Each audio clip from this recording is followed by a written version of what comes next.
soluções que tornem o time regular, de algum jeito. O fato do Flamengo ter jogado hoje bem e não ter permitido chute em gol, a não ser o chute que o Apodi errou, do Hugo não ter feito nenhuma defesa, não significa que houve uma evolução. Para mim, a questão é essa. O time no jogo passado já tinha melhorado um pouco. Hoje melhorou um pouco, mas isso significa que tem uma evolução? Eu não consigo definir isso depois dessa partida. Para mim, a questão é essa.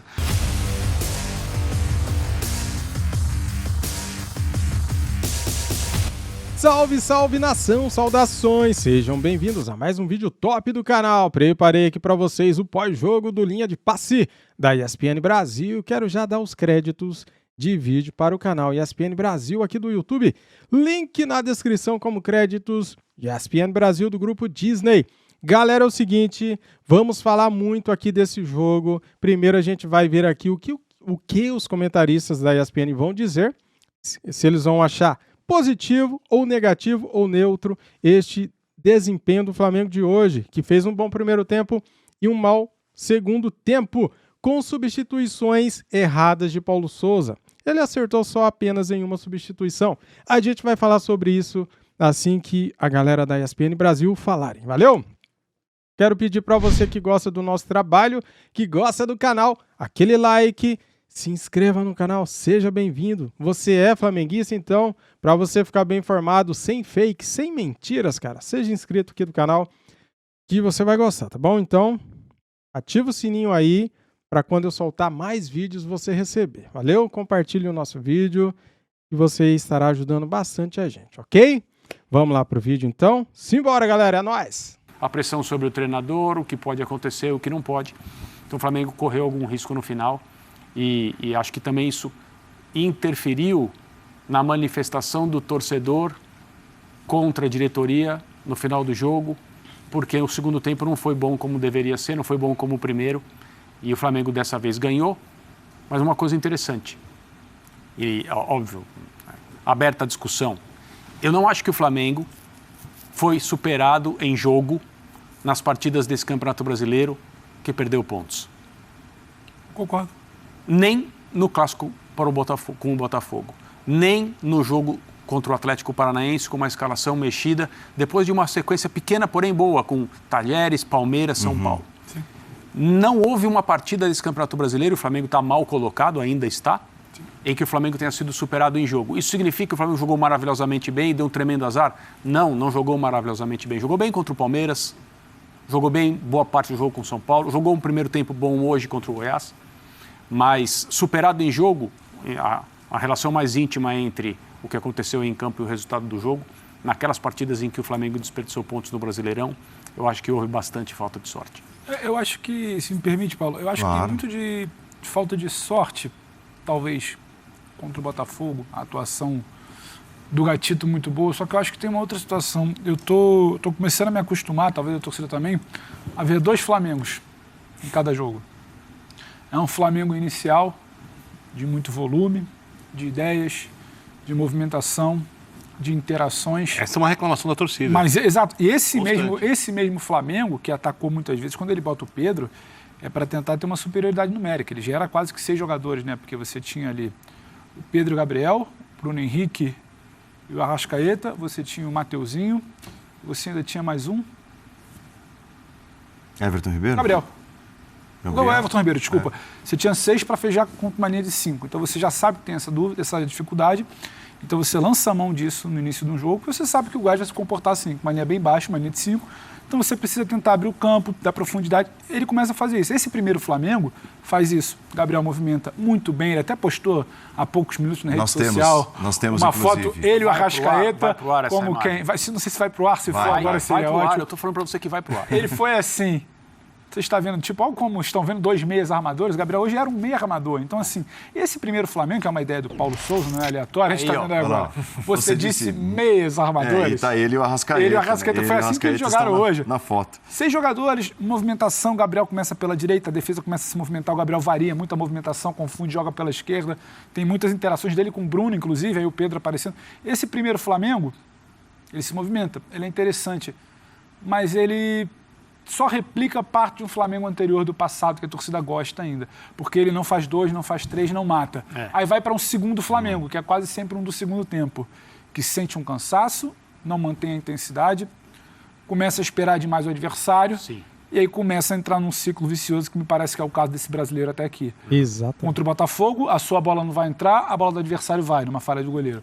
Contra o Ceará, numa falha do goleiro, a bola do adversário vai entrar e vai ter um empate. Hoje a bola não entrou no final do jogo contra o Apodi, então você mantém a vitória. O Hugo não fez nenhuma defesa o jogo inteiro. Exato. Então, assim, não vai ser exatamente o Flamengo que vai jogar bem, vai construir 2 vitórias em 3 jogos, 3 vitórias em 4 jogos. Me parece muito mais um Flamengo de uma vitória, um empate, um tropeço, 2 vitórias, 2 empates, um tropeço. Então, isso incomoda o torcedor, porque a evolução que a gente cobra até muitas vezes, eu vejo uma evolução do trabalho do Paulo nesse primeiro Flamengo. Esse primeiro Flamengo de muita movimentação, de olhar para o adversário, vou colocar o Pedro com o Gabriel, vou tirar o Gabriel da área, vou atacar com 6 contra uma linha de 5, eu vou explorar a movimentação, vou fazer um gol com 1-0, o Mateuzinho vai passar, para ali. E para. Esse Flamengo para. Aí o torcedor que começa aquele sábado, 4 horas da tarde, Rio de Janeiro, vitória, 1-0, dá para ser 2, dá para ser 3, para. E termina com o Apodi salvando o Flamengo. O Apodi salva o Flamengo com um chute que ele dá na arquibancada. Sim. Entendeu? Porque se tomasse um gol ali... Só desculpa, tem uma coisa que eu esqueci e que me chamou muito a atenção, eu deveria ter falado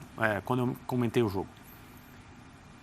Me chamou a atenção hoje o comprometimento de muitos jogadores com a recuperação da bola no campo de ataque. O Vitor sempre bate nessa tecla. Deu para perceber isso em diversos trechos, em especial no primeiro tempo do jogo. Incluindo o Pedro. Já foi Pedro. cobrado pelo Paulo Souza. E aí é aquela coisa, time no qual o ambiente é ruim e os jogadores estão insatisfeitos, isso não acontece.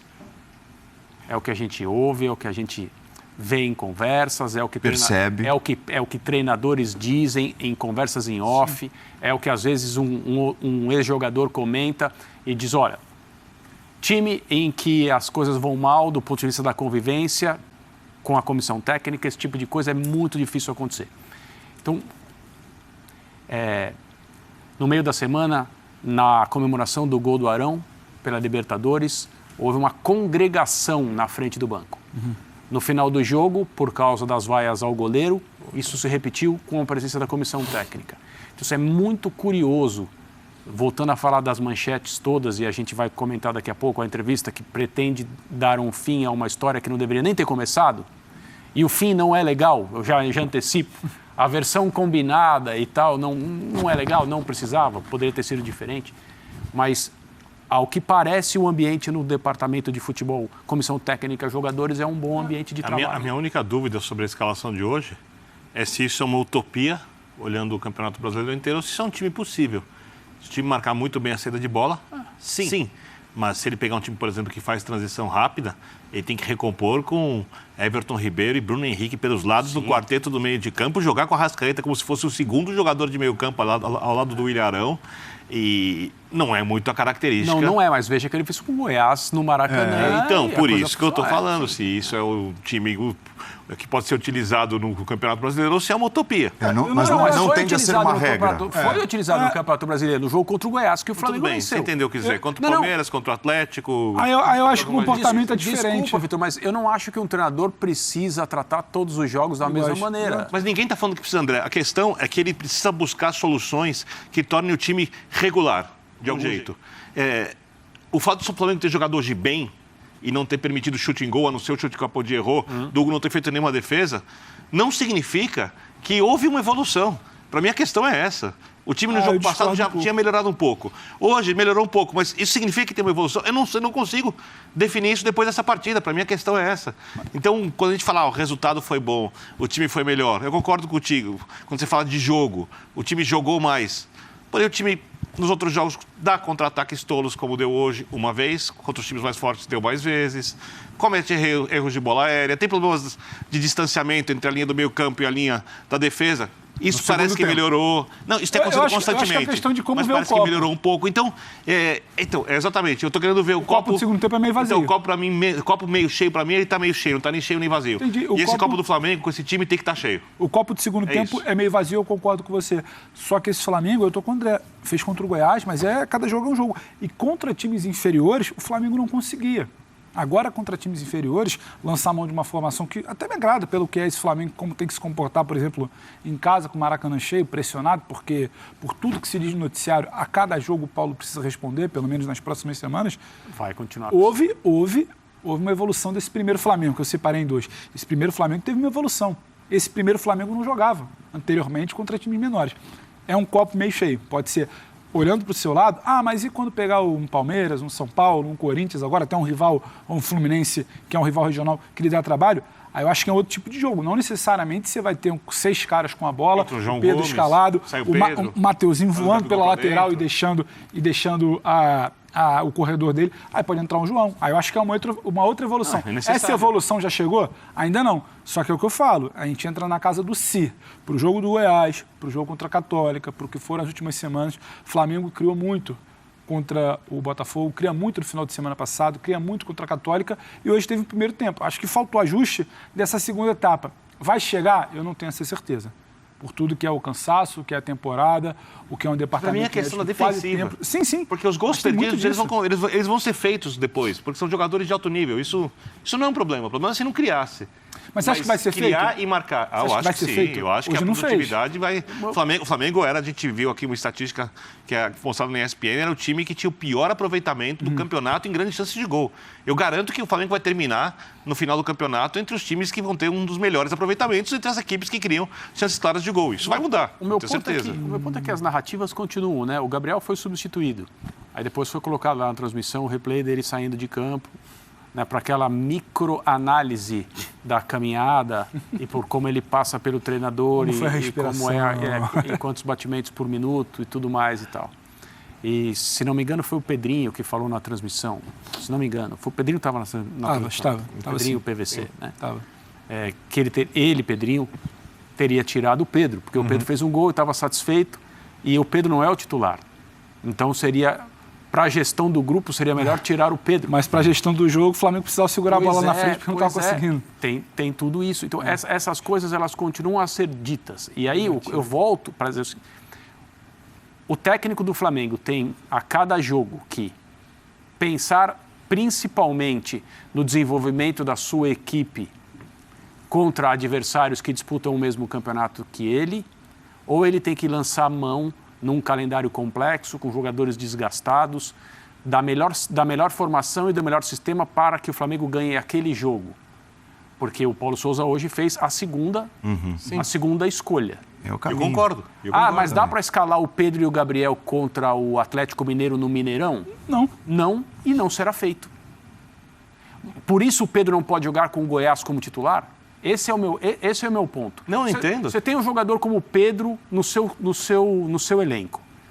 Aí esquece um pouco a pressão para o Pedro jogar, ou se o Flamengo está corrompendo o desenvolvimento do Pedro como jogador. Tudo isso que a gente já discutiu aqui tantas vezes. Se o Pedro vai sair ou se não vai e tal. Você tem que cuidar do Pedro, você concorda comigo? Concordo. Você tem que dar chances, você tem que dar minutos, você tem que dar jogos para o Pedro. Elogiou o Abel no bloco anterior por ter usado vários jogadores. Exato. Então, aí ele usa o Pedro hoje. O Pedro faz um gol, que é o que acontece na grande maioria das vezes que o Pedro atua. Principalmente nas últimas semanas. Não sei se grande maioria, mas ele tem um nível de eficiência que não é normal. Sim.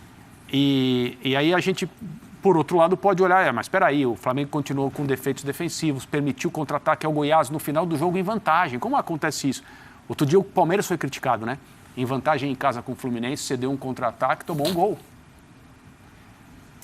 É difícil, hein? Paulo Souza, Paulo. Fica uma pergunta. Se você precisa, com uma formação assim, tudo que já tinha algumas modificações, marcar em cima, marcar alto, para poder jogar como é necessário. Não tem algum momento que você deveria baixar as linhas, se você não consegue manter essa marcação, e ter uma leitura melhor do que acontece em campo, já que você vive um momento de instabilidade? Porque uma coisa é a equipe estável, que sabe o que faz, que você fala, aquele time na hora H consegue o gol ou segura a pressão. O Flamengo não é essa equipe ainda. Então eu acho que em algum momento nas partidas falta um pouco de leitura do técnico, de adaptação ao momento que o clube vive. Mas veja só, Jorge Jesus não fez isso no seu curto espaço de 100 dias. Eu lembro do livro do Amir Klink, 100 dias entre céu e mar, né? Foi o período do Dome, né? 100 dias no Flamengo.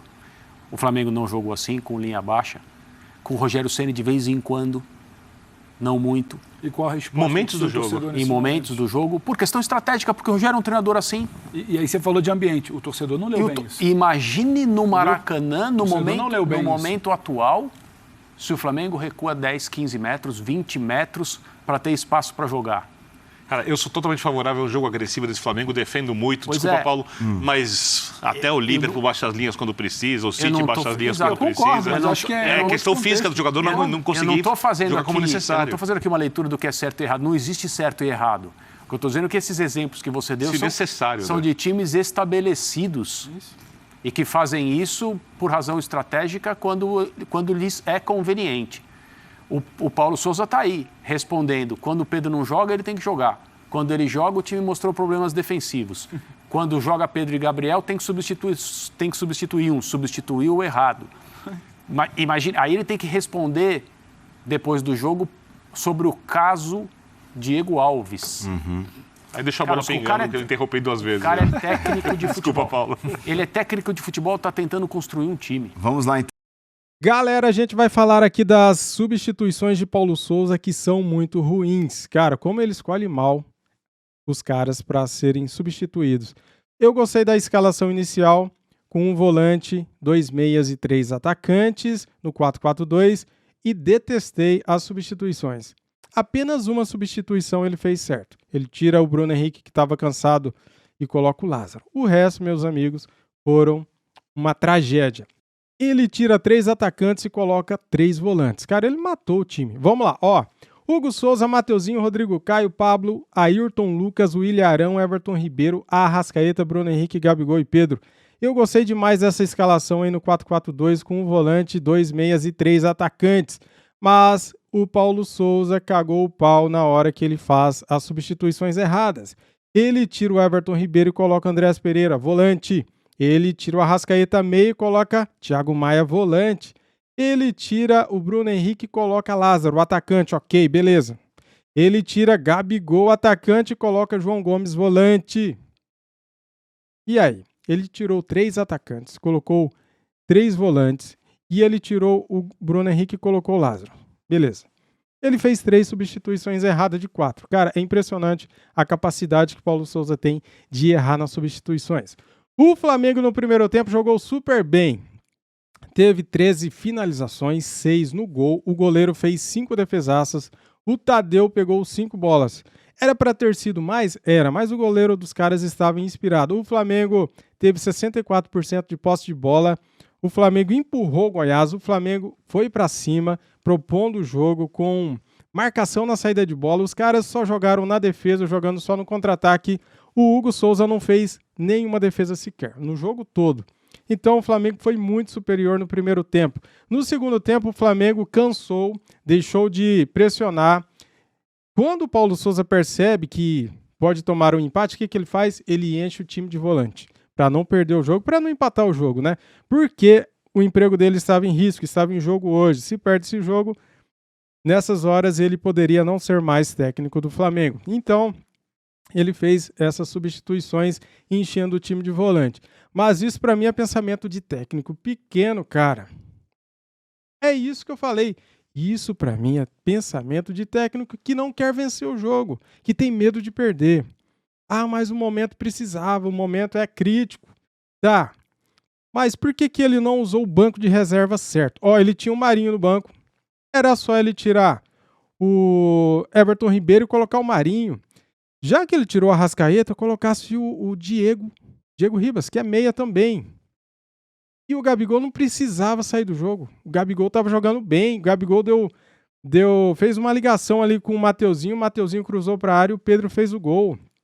O Gabigol se movimenta muito pelo meio, pela ponta direita, pela ponta esquerda. Ele joga no campo todo ali no ataque, cara. Então o Gabigol não precisava sair do time. É isso, cara. É por isso que a gente fica chateado e cobra o Paulo Souza, né? Porque ele mexe muito mal. Valeu, galera. Ó, quero pedir aí o seu like, se você gostou aqui do vídeo, se inscreva no canal e ative o sininho, tá bom? Saudações rubro-negras e até o próximo vídeo aqui do canal. Fui!